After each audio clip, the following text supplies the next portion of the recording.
first time I heard the knocking, I thought it was just the pipes. My apartment was old, the kind of building where the floorboards groaned when you breathed too hard, and the walls carried every sound from your neighbors, like they were whispering directly into your ear. It was late, close to 3 a.m., and I was halfway between waking and dreaming when it came. A hollow, deliberate knock, followed by another a second later. 2 knocks. Then, silence. Not the rapid, impatient pounding of someone desperate to get in. Not the sharp rap of a delivery guy, but slow, spaced, intentional. I sat there in the dark, propped up on one elbow, waiting for more. None came. The weird thing was, it didn't sound like it came from my door exactly. It sounded closer, like it was inside the apartment, but on the other side of something. Inside the closet maybe, or behind the bathroom wall. I shook it off and told myself it was the plumbing, or maybe some neighbor banging a broom handle against the wall without realizing the sound carried into my place. The building had paper-thin walls. I'd been hearing my upstairs neighbor's TV for weeks, without them ever turning it down. I laid back down, tried to focus on the faint hum of my fan, and eventually fell asleep. The second night, it happened again. Same time, same sound. 2 knocks, spaced perfectly apart. This time I was fully awake when I heard it, and I noticed something that sent a ripple of cold through me. The sound wasn't coming from the wall this time. It was coming from the hallway. Not the building's main hallway, my hallway. The short, narrow stretch of space between my bedroom and the front door. I live alone. No pets, no roommates, no reason for anyone to be inside without me knowing. I grabbed the bat I keep by my bed and crept toward the sound, my bare feet silent against the old wood floor. The hall was empty, front door locked, chain in place. I checked every corner, even the coat closet. Nothing. I went back to bed, uneasy, but determined not to spiral over something I couldn't explain. On the third night, I made sure to stay up. I wanted to be ready, to hear it and catch it in the act. Around 2:50 a.m., I turned off the TV, sat in the dark with the bat across my lap, and listened. The quiet was thick, almost suffocating. And then it came. 2 slow, deliberate knocks. But this time, it was right outside my bedroom door. Not in the hallway, not in the walls, right there. My heart was slamming in my chest so hard, I thought it might give me away. I eased off the bed, stepped toward the door, and yanked it open. Empty. But the air was wrong. Heavy. Like the room had just been occupied by someone who'd left a second too late. I stood there for a long time, scanning every inch of my apartment before going back to bed. I didn't sleep. The 4th night was different. There were no knocks. Instead, at 3:02 a.m., my phone buzzed on the nightstand. Unknown number. I shouldn't have answered, but some part of me was so wired from nights of this nonsense that I picked it up. At first, there was nothing but static. Then, faintly, I heard it. 2 knocks, clear as day. And a woman's voice, soft and close, whispering, "Let me in." I hung up so fast I nearly dropped the phone. I didn't sleep the rest of the night, or the night after. I started leaving the lights on, the TV running, anything to create a wall of noise. But 2 nights ago, at exactly 3:14 a.m., the power went out. Total darkness. No hum of the fridge, no glow from the streetlights outside, just silence. And then in the dark, 2 slow knocks came from the foot of my bed. I didn't move. I didn't breathe. I just lay there in the dark, clutching the blanket in my fists, listening to the silence after those 2 knocks. It was the kind of silence where you feel your ears straining, desperate to catch anything, breathing, shuffling, the creak of a floorboard. But there was nothing. The air in the room was thick and cold. So cold I could see my breath even though it was August. Slowly, I slid my hand toward the bat leaning against the nightstand. My fingers brushed it, but before I could grip it, the knocking came again. 2 slow, deliberate knocks. This time right beside my head against the wall. I flinched back so hard I almost fell out of bed. I fumbled for my phone, hit the flashlight, and swept the beam around the room. Empty. Nothing at the foot of the bed. Nothing beside me. No shadows where they shouldn't be. But the cold didn't leave. It felt like something was still in the room with me, watching. I stayed up until dawn, shaking, forcing myself to keep my eyes open. When the sun finally rose and light spilled into the room, the temperature went back to normal instantly. The relief was almost dizzying, but it didn't erase the fact that the night before had been different. Whatever this was, it was escalating. I called my friend Kyle later that day. He's one of those guys who's into paranormal crap. Not in a watch ghost shows for fun kind of way, but in a I've been on ghost hunts and own equipment kind of way. I didn't expect him to believe me, but when I told him about the knocks and the phone call, he got quiet. 2 knocks means something, he said finally. It's an invitation. I told him I never invited anyone in, but he just said, doesn't matter. She's asking. And the more you acknowledge it, the closer she gets. I laughed it off, but it wasn't funny. Not when I realized I had been acknowledging it every single night by going to investigate. That night, I decided to try something different. I didn't stay up, I didn't wait for it. I locked every door, turned on every light, and put in earplugs. If I couldn't hear it, maybe it couldn't get to me, but earplugs don't stop vibrations. At exactly 3:14 a.m., I woke up to the feeling of the mattress shifting under me, like someone had just sat on the edge of the bed. I ripped out the plugs, and the sound I heard made my skin crawl. 2 knocks, this time coming from inside my pillow. I threw it across the room, scrambled up, and flipped on the light. The pillow landed by the closet door, and I swear to God it moved, just the faintest twitch, like something was pushing from inside. I didn't sleep the rest of the night. The next day, I called my landlord to ask about the apartment's history. I didn't tell him what was going on, just that I was curious. He sighed and said, "It's an old building, kid. People have died here, people have disappeared. Comes with the territory." I asked if anyone had lived in my unit before me recently. He hesitated. "There was a woman," he said finally. Mid-30s, quiet. Always kept to herself. She went missing about 6 months ago. No signs of forced entry, no struggle. Cops figured she left on her own, but I could hear in his voice he didn't believe that. I didn't either. I asked if he remembered her name. He did.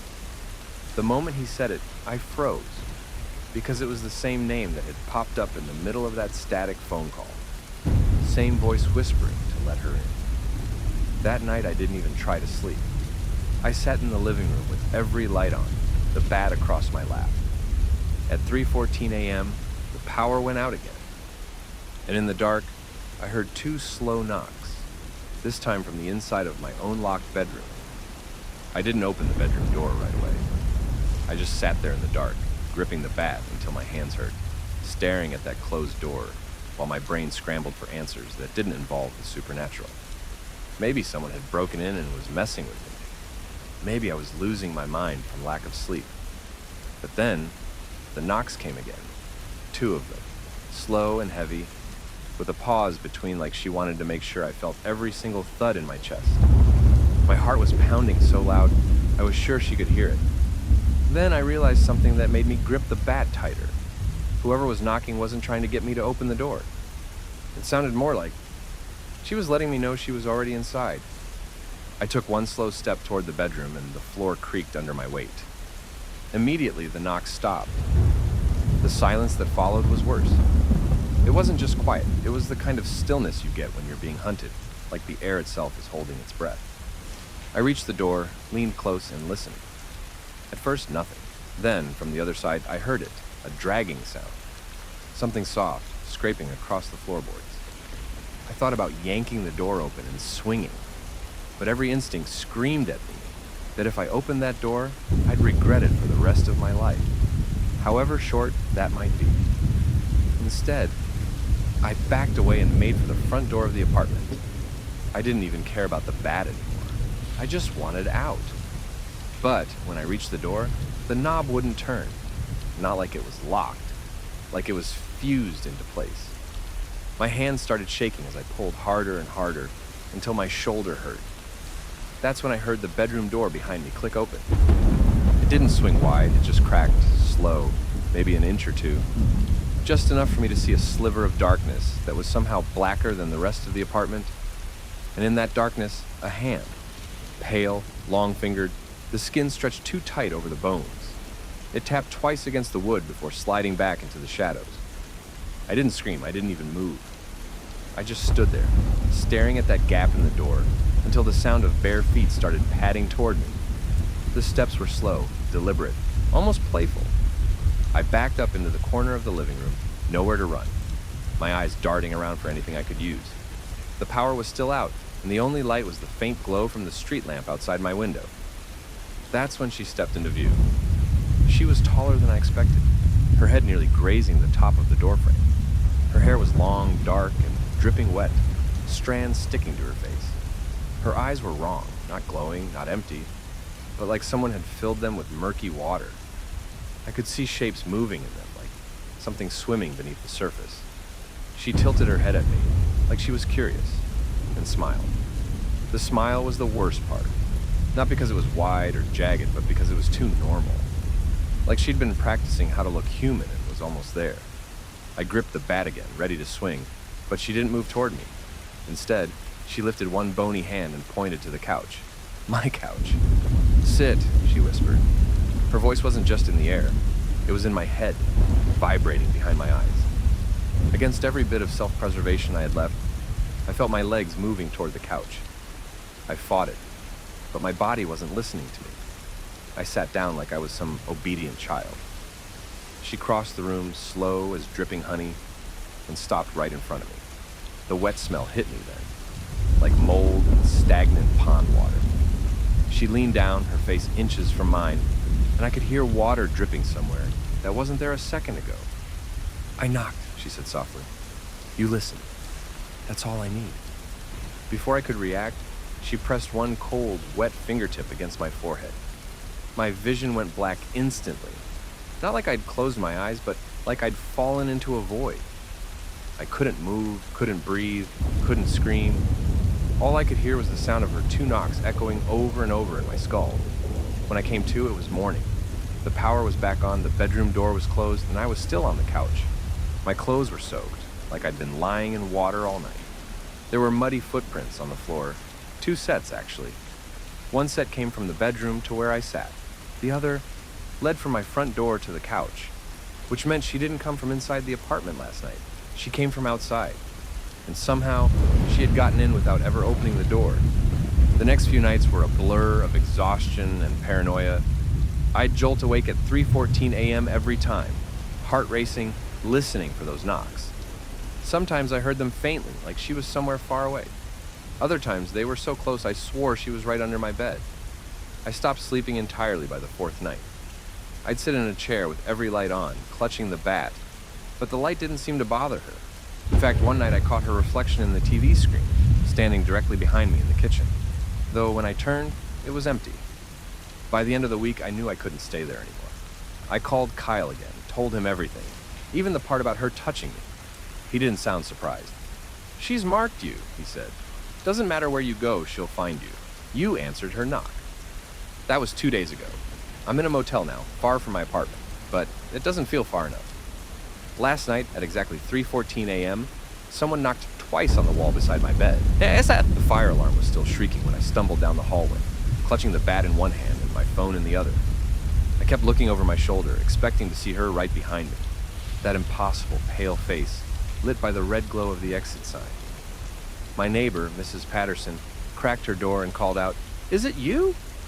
Is she here for you?" That stopped me cold.